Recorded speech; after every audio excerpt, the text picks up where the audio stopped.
Hello students, linear programming problems को solve करने के लिए एक और मेथड है टू फेज मेथड। पर ध्यान रहे, टू फेज मेथड एक अल्टरनेटिव मेथड है बीगेम मेथड का। जिन प्रॉब्लम में हम आर्टिफिशियल वेरिएबल्स को इन्वॉल्व करते हैं उन प्रॉब्लम्स को सॉल्व करने के लिए एक बीगेम मेथड, जिसको हम अर्लियर डिस्कस कर चुके हैं, और एक अल्टरनेट मेथड है टू फेज मेथड। सो लीजिए, ये एक लीनियर प्रोग्रामिंग प्रॉब्लम, इसे हम सॉल्व करते हैं, देखते हैं टू फेज मेथड यहां अप्लाई होगा या नहीं।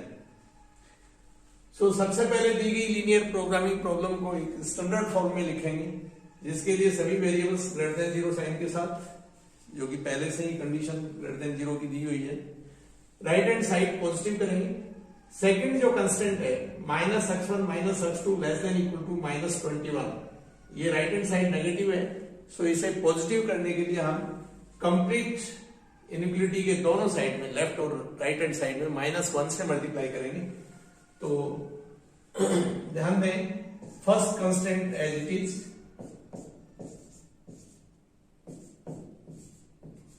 और इसे माइनस से मल्टीप्लाई करेंगे। So x1 plus x2, inequality का साइन चेंज होगा, +21 and x1 plus 2x2 greater than equal to 30 and x1 x2 greater than equal to 0। इसके साथ ऑब्जेक्टिव फंक्शन मिनिमाइजेशन की फॉर्म में है, इसे मैक्सिमाइजेशन की फॉर्म में लिखेंगे।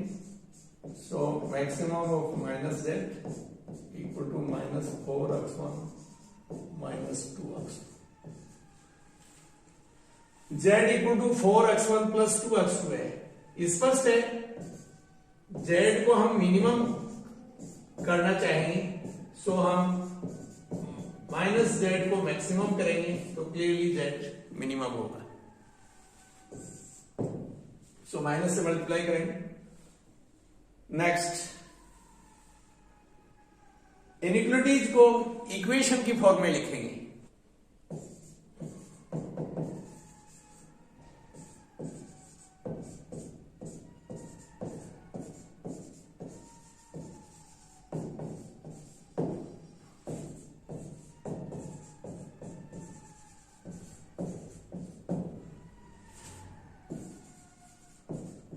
So convert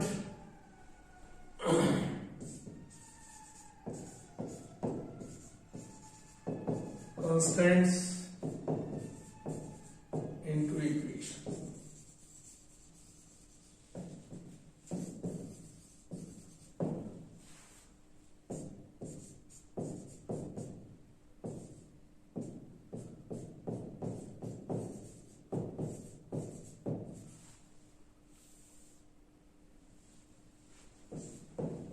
Subject to restriction, 3x1 plus x2 minus x3,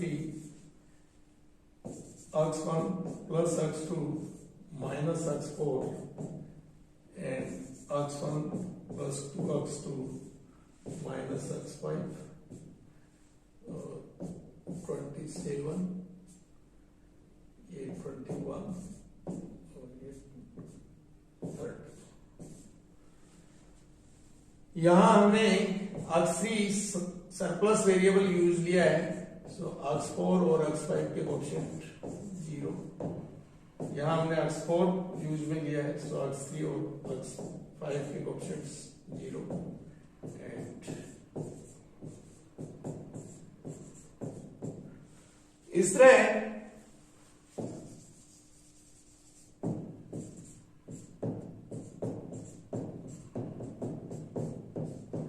x1 x2 x3 x4 and x5 greater than equal to 0 sign के साथ लेंगे, ये सरप्लस वेरिएबल।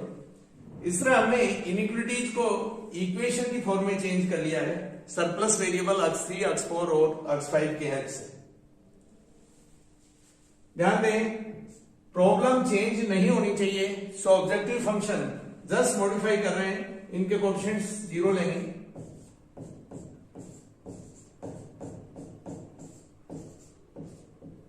जैसे मैंने पहले ही बताया, स्लैक और सरप्लस वेरिएबल्स की कॉस्ट ऑब्जेक्टिव फंक्शन में अर्थात कोएफिशिएंट्स 0 लेंगे।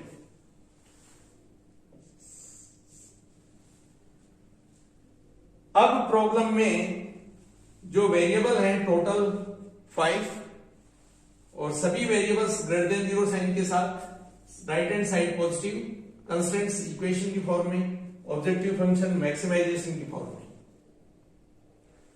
यहां प्रॉब्लम सिंपलेक्स मेथड के लिए हम सॉल्व कर सकते हैं, लेकिन इससे पहले कि मेथड स्टार्ट करें हमें यह देखना है यहां नंबर ऑफ कंस्ट्रेंट्स 3 है जबकि वेरिएबल्स 5 है, तो आउट ऑफ 5 वेरिएबल्स 3 वेरिएबल्स को हम सिलेक्ट करेंगे एज ए बेसिक वेरिएबल। लेकिन बेसिक वेरिएबल जिन्हें सेलेक्ट करें ये वो वेरिएबल होंगे जिनके कोएफिशिएंट कॉलम यूनिट मैट्रिक्स के कॉलम हो। सो 3x3 साइज की यूनिट मैट्रिक्स। सो एक वेरिएबल, ये दूसरे वेरिएबल और तीसरे वेरिएबल के कोएफिशिएंट्स यूनिट मैट्रिक्स कंस्ट्रक्ट करें। इसके लिए देखिए x1, x2, x3, E1, x4, x5, इनमें से एक भी वेरिएबल ऐसा नहीं है जिसके कोएफिशिएंट कॉलम यूनिट मैट्रिक्स के कॉलम्स से मैच करते हो। सो स्पष्ट है अभी हम सिंपलेक्स मेथड अप्लाई नहीं कर सकेंगे।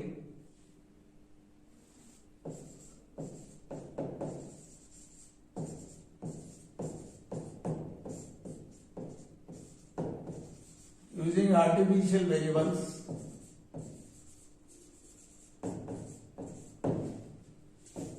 V1, V2 and V3.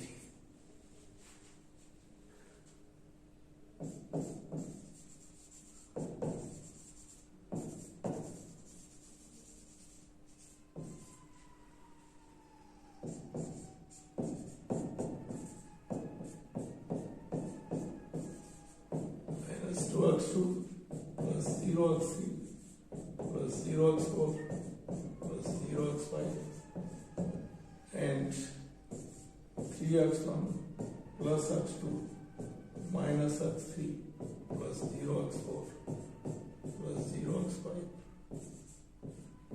plus b1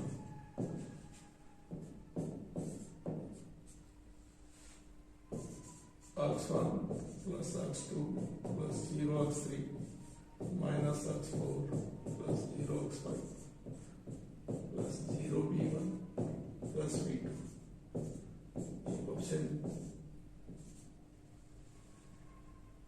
and x1 plus 2x2 plus 0x3 plus 0x4 minus x5 plus 0b1 plus 0b2 plus b3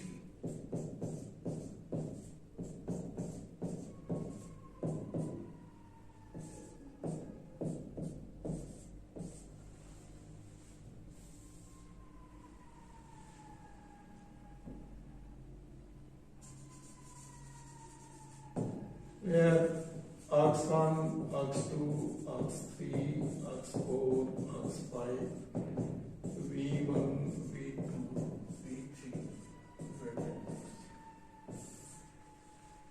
ये तीन वेरिएबल सरप्लस वेरिएबल है और ये तीन वेरिएबल आर्टिफिशियल वेरिएबल है।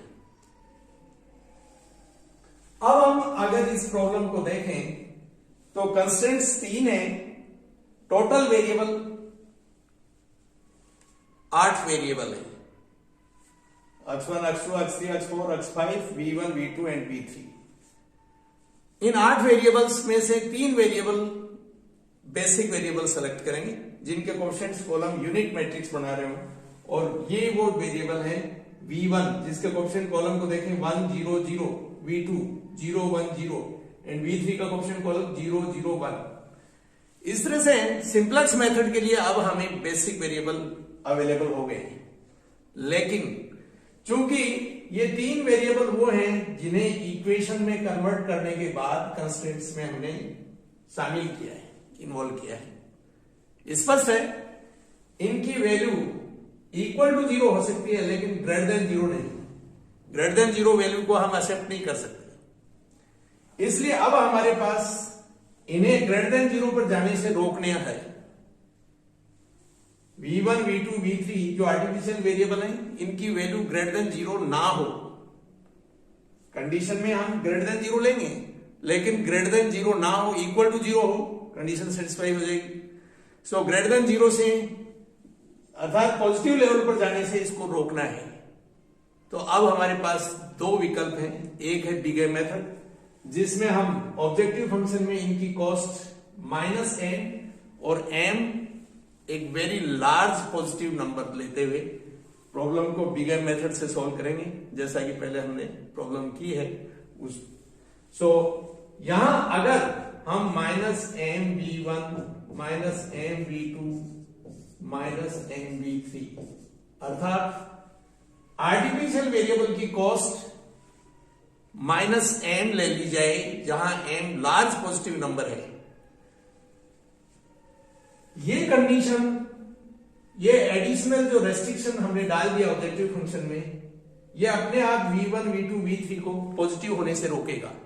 क्योंकि अगर v1 v2 v3 पॉजिटिव होंगे, चाहे पॉजिटिव में इनकी न्यूमेरिकल वैल्यू चाहे जितनी स्मॉल हो, जब m वेरी वेरी लार्ज होगा तो स्पष्ट है mv1 mv2 mv3 ये कंसिडरेबली लार्ज होंगे। और इस तरह से z' जिसकी value -4x1 -2x2 +0x3 +0x4 +0x5 है, इसमें से सब्ट्रैक्ट होगी एक लार्ज अमाउंट।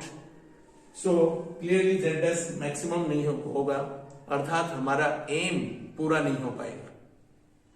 सो हमारा एम अगर पूरा होना है तो स्पष्ट है v1 v2 v3 जीरो ही रहे, और जीरो ही रहे तो ये रेस्ट्रिक्शन भी सेटिस्फाई होंगे और दूसरी ओर z' मैक्सिमम होगा, सॉल्यूशन एक्सेप्ट होगा।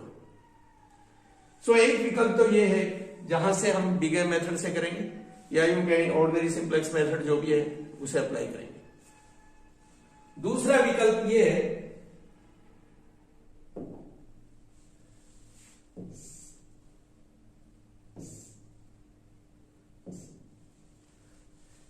कि v1 v2 v3 के लिए एडिशनल हम एक ऑब्जेक्टिव फंक्शन कंस्ट्रक्ट करेंगे जिसे बोलेंगे ऑक्सिलरी ऑब्जेक्टिव फंक्शन।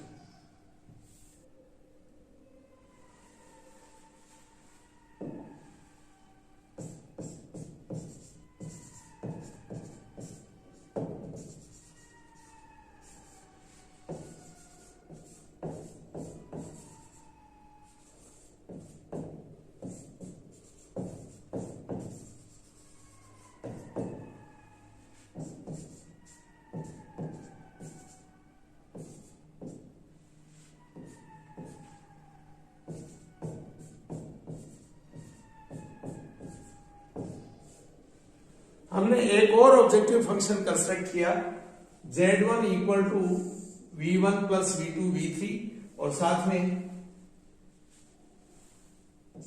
z1 को मिनिमाइज करेंगे। स्पष्ट है v1 v2 v3 greater than equal to 0 and z1 equal to v1 plus v2 plus v3, और जहां हम z को हम मिनिमाइज करना चाह रहे हैं। सो z की मिनिमम से मिनिमम वैल्यू अगर कोई होगी, जबकि जिन क्वांटिटीज का ये सम है वो तीनों ही ग्रेटर देन इक्वल टू 0 है, सो मिनिमम से मिनिमम वैल्यू अगर होगी तो 0 होगी, और वो उस केस में होगी जब तीनों अलग अलग 0 होंगे। क्योंकि तीन पॉजिटिव क्वांटिटीज का सम अगर 0 होता है तो वो केवल तीनों के अलग अलग 0 होने पर ही होगा, और तीनों अगर 0 होंगे तो कोई दिक्कत नहीं, हमें कंस्ट्रेंट्स सेटिस्फाई होंगे। और इस तरह से आर्टिफिशियल वेरिएबल जब 0 लेवल पर होंगे तो इस तरह का सॉल्यूशन हम एक्सेप्ट करेंगे। सो लीजिए ये एक और है, लेकिन अब चूंकि प्रॉब्लम को हम सिंप्लेक्स मेथड से सॉल्व कर रहे हैं, और सिंप्लेक्स मेथड में स्टैंडर्ड फॉर्म में जब भी हम बात करेंगे तो ऑब्जेक्टिव फंक्शन को मैक्सिमाइजेशन की फॉर्म में लेंगे। सो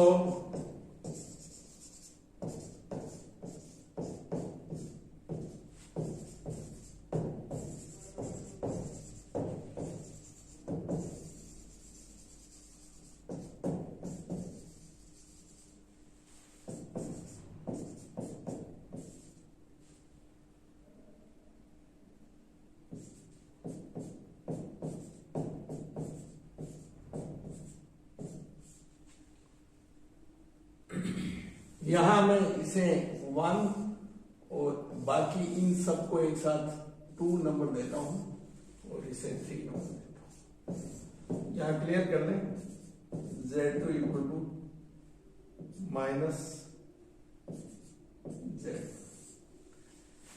मैक्सिमाइजेशन में करेंगे, सो माइनस Z1 को मैं लिख रहा हूं Z2, माइनस Z1 को Z2। ये लीजिए, अगर हम इस ऑब्जेक्टिव फंक्शन को ये तीनों रेस्ट्रिक्शन और साथ में ये नॉन नेगेटिव रेस्ट्रिक्शन अर्थात सेकंड के साथ कंसिडर करें और प्रॉब्लम को सॉल्व करें, ये रहेगा फर्स्ट फेज।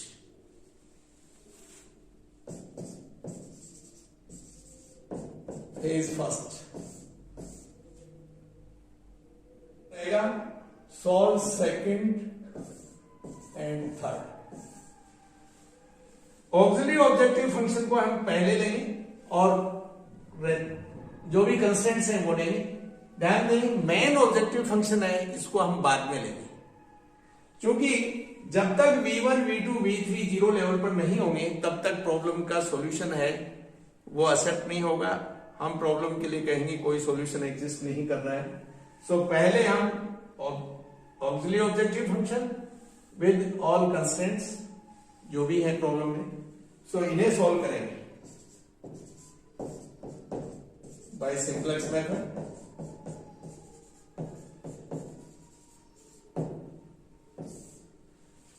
और सिंप्लेक्स मेथड से हम उस स्टेज तक जाएंगे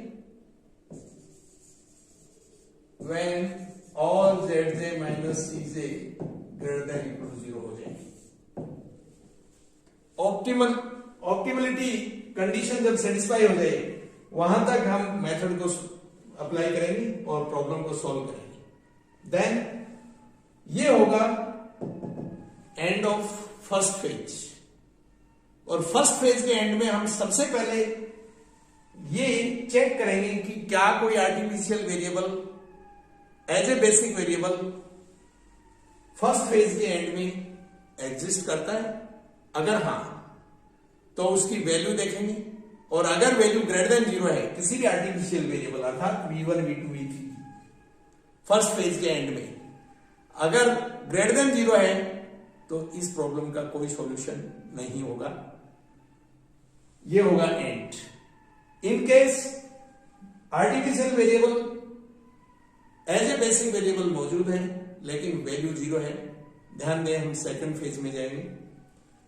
number 2, artificial variable as a basic variable नहीं है, हम सेकंड फेज में जाएंगे। होगा क्या, उसी टेबल पर ये जो टेबल है जहां all Z minus CJ greater than equal to 0 है, इसी टेबल में हम कॉस्ट जो सीजे है इसे रिप्लेस करेंगे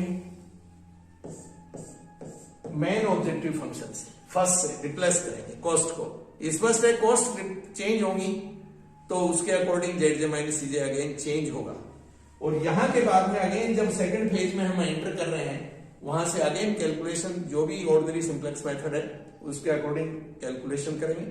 और जब further Z J minus CJ greater than equal to 0 आ जाए वहां एंड करेंगे और सॉल्यूशन पढ़ेंगे। Thank you.